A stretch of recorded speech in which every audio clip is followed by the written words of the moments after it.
याद है, बड़ा मशहूर वाकया है और पूरी दुनिया में मशहूर हुआ।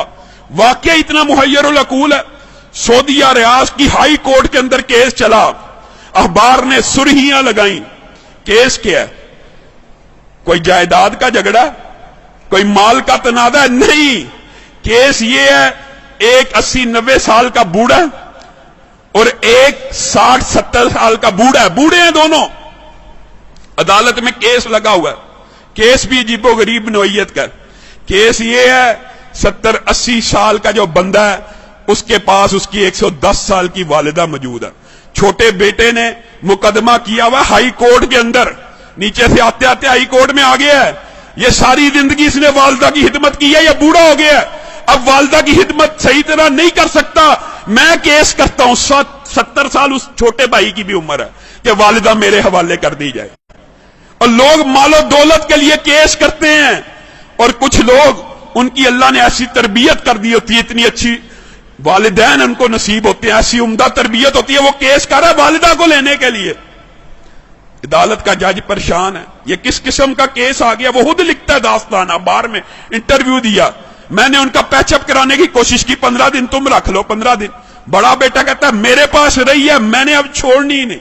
अब चाहे मेरी उम्र 80 साल हो गई है, एक दिन भी अगर मेरी वालिदा मेरे बारे में शिकायत करे, मेरे छोटे भाई को दे देना। छोटा भाई कह रहा है ये अकेला ही जन्नत कमाने लगा हुआ, मेरा कोई हक नहीं वालिदा पे, इसने इतनी उम्र हिदमत कर लिया, मेरा भी हक है, ये बूढ़ा हो गया। पैचअप करने की कोशिश की, पैचअप नहीं हुई। अदालत का जज लिख रहा है अखबार के अंदर, पैचअप दोनों भाइयों को बुलाया, और अल्लाह का वास्ता क्या तमाशा बनाया हुआ, अखबारों में खबरें लग रही। एक भाई मान जाए, सरेंडर कर लो, 15-15 दिन। कोई भाई मानने पर तैयार नहीं, कहा वालिदा से पूछ लेते। जज ने आखिरी हल ये निकाला, वालिदा से पूछते कि जिसके पास वालिदा रहना चाहती है उसके सुपुर्द कर दूंगा। वालिदा को बुलाया गया, व्हील चेयर पे आई, कहते हैं 30 किलो उसका वजन होगा, कमजोर सी।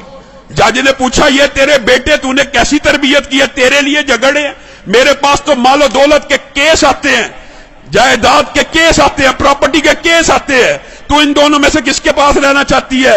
वालिदा उस उम्र में रो रही है, अल्लाह की कसम मुझे दोनों प्यारे हैं, मैं दोनों में किसी के साथ फर्क नहीं कर सकती। आप जज हैं, मैंने आपको इख्तियार दिया, जिसके साथ रहने का हुक्म देंगे मैं रहूंगी। मैं दोनों में से एक का इंतखाब करके अपने किसी बेटे का दिल नहीं तोड़ना चाहती। अदालत के जज ने फैसला लिखा, शह सुर्खियां छपी, उस बुजुर्ग खुशकिस्मत खुशनसीब इंसान के आंसुओं की तस्वीर रियाज के अखबार में छपी।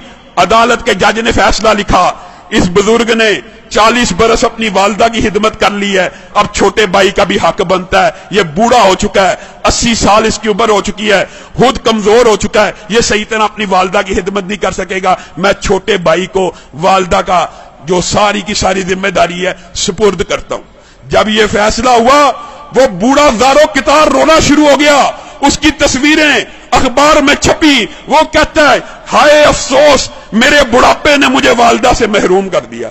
लोगों, ये तरबियत है, ये अंदाज है कि 80 साल का बूढ़ा ज़ारो कितार वालिदा के छिन्ने पे रो रहा है कि मेरी जन्नत मुझसे दूर कर दी गई है। हमारा मुआशरा कितना बदनसीब है, बदबख्त है, बूढ़े वालिदैन की खिदमत करना तो दूर की बात, उनको ओल्ड होम में भेज देता है, ओल्ड हाउसेज में भेज देता है। ये ओल्ड होम ओल्ड हाउसेज में भेजना इस्लाम का कल्चर नहीं है, यह फितना कहीं और से आया है। इस्लाम में रिश्तेदारों की अहमियत है। जो चाहता है, नबी करीम सल्लल्लाहु अलैहि वसल्लम ने फरमाया, जो बंदा चाहता है ना उसका रिज़्क